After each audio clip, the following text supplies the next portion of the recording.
Hello guys, welcome back to Teknologi Senada. How are you today? Oke, Miners Mania, apa kabar hari ini? Sudah lama kita tidak bertatap muka.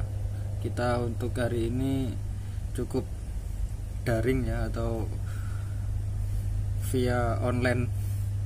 Usumnya online ya. Oke, sebelum lanjut bahasan pada hari ini, kita akan ngangkat tema 8 step top troubleshooting ya. Seperti apa step-stepnya. Sebelum itu jangan lupa ya, subscribe, like, and comment di kolom komentar untuk dukung terus channel Teknologi Senada. Jangan sampai ketinggalan video-video terbarunya ya. Yuk langsung.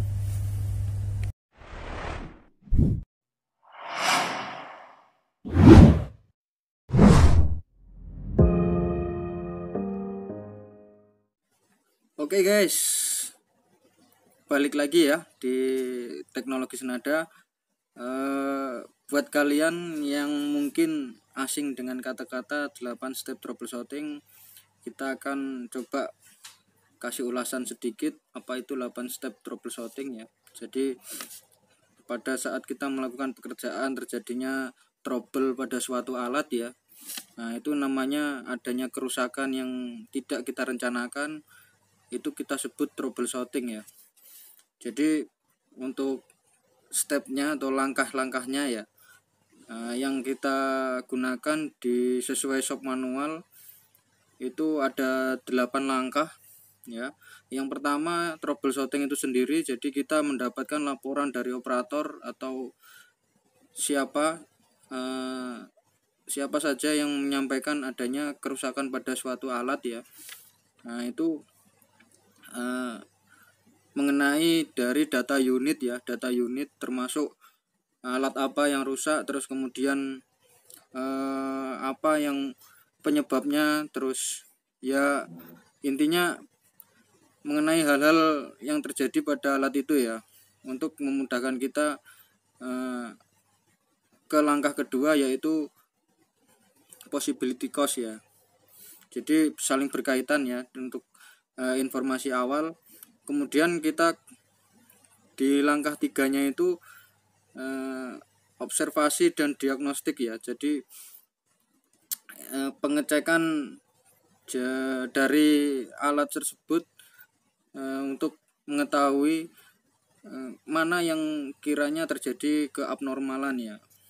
Nah kemudian ke langkah keempat yaitu data ya. Kita kolek datanya untuk memudahkan kita melanjutkan ke langkah 5 yaitu analisis ya. Analisisnya kita mengacu pada data-data yang sudah kita observasi dan diagnostik ya.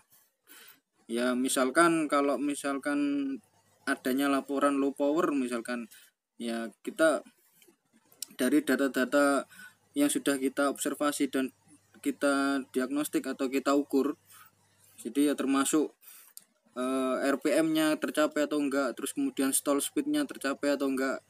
Salah satu contoh seperti itu ya. Nah makanya nanti di langkah kelimanya itu untuk menganalisa ya, menganalisa apa yang kiranya tidak sesuai dengan standar alat tersebut. Kemudian untuk langkah ke-6 itu yang selanjutnya itu suspek cost-nya itu yang berkaitan ya, yang berkaitan dengan masalah itu. Jadi untuk menentukan ke langkah ke-7 yaitu conclusion atau kesimpulannya ya, kesimpulan atau intinya kita sudah tahu ini masalahnya yang rusak ini.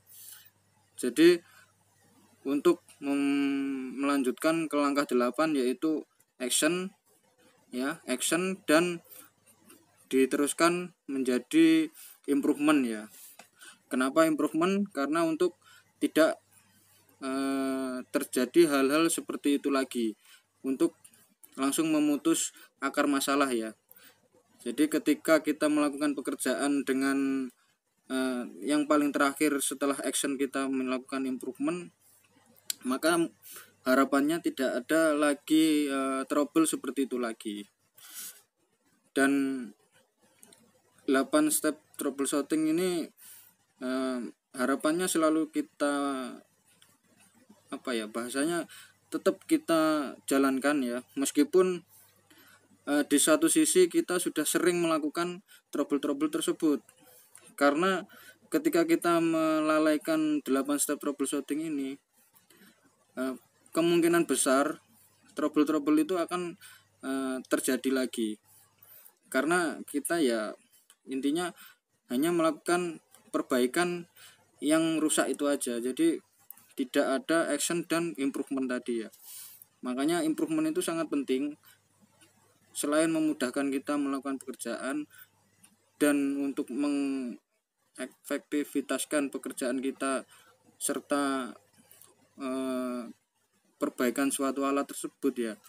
Makanya jangan sampai kita melakukan pekerjaan yang terus berulang setiap hari itu terus, itu akan membuat kita jenuh ya, selain jenuh juga ya nantinya akan nilai kita menjadi jelek ya, nilai perbaikan kita ya. Nah, ini tips juga buat teman-teman yang sering melakukan troubleshooting ya, tips dari saya ya, Teknologi Senada. Jadi selain 8 langkah ini yang dari shop manual ini ya, saya menyampaikan tips-tips buat teman-teman troubleshooting. Jadi kalau saya panduan saya ada 3 langkah ya. Jadi troubleshooting kita melakukan ada 3. Yang pertama itu lakukan hal-hal yang paling mudah ya, Jadi ketika kita menghadapi troubleshooting, periksa hal-hal yang paling mudah dengan cara visual, kemudian dengan cara ya misalkan kalau ada masalah suara ya dengan cara pendengaran gitu, yang paling mudah intinya. Nah, kemudian langkah yang kedua yang paling sering terjadi ya, Jadi ketika ada suatu trouble, nah yang paling terjadi ini apa sih? Nah, itu kita cek duluan. Aman atau enggak. Terus yang sering terjadi apalagi, nah itu kita cek duluan. Kemudian yang ketiga yang saling berkaitan dengan trouble itu. Misalkan low power, ya yang berkaitan dengan low power itu apa? Ketika suatu engine itu supaya nggak low power kan terjadinya pembakaran sempurna. Nah, adanya pembakaran sempurna itu karena segitiga api terpenuhi dan air rasionya atau perbandingan antara fuel dengan udaranya terpenuhi, maka akan terjadi pembakaran sempurna. Nah, ketika itu tidak terpenuhi, maka akan terjadi low power. Nah, makanya yang berkaitan ketika low power berarti bisa jadi di air system, kemudian bisa jadi di fuel system atau di kompresinya. Nah, makanya tips dari saya ada 3 ya, yang hal-hal yang paling mudah, kemudian yang saling berkaitan, dan yang sering terjadi. Nah, ini bisa untuk mempercepat gerakan kita melakukan troubleshooting di lapangan ya. Dan yang terakhir, jangan lupa ya teman-teman, ketika setelah melakukan troubleshooting, kemudian lakukan reporting. Reporting sangat penting karena ini sangat memudahkan kita. Ketika suatu saat kita membutuhkan analisa trouble yang pernah dilakukan oleh teman yang lain atau siapapun, kita bisa membacanya dan untuk memudahkan melakukan pekerjaan kita ya. Oke, pada kesempatan ini mungkin sharing kita cukup sekian ya. Pendek-pendek tapi ya mudah-mudahan bisa ngena maksud dan tujuannya. Nantinya kita akan coba kita turunkan langsung terjun ke lapangan ya, untuk menggabungkan antara langkah langkah teori ini dengan prakteknya ya. Mungkin pengenalan 8 step troubleshootingnya sampai di sini dulu. Kalau ada kurang lebihnya atau kesalahan, jangan lupa ya tetap dikoreksi di kolom komentar.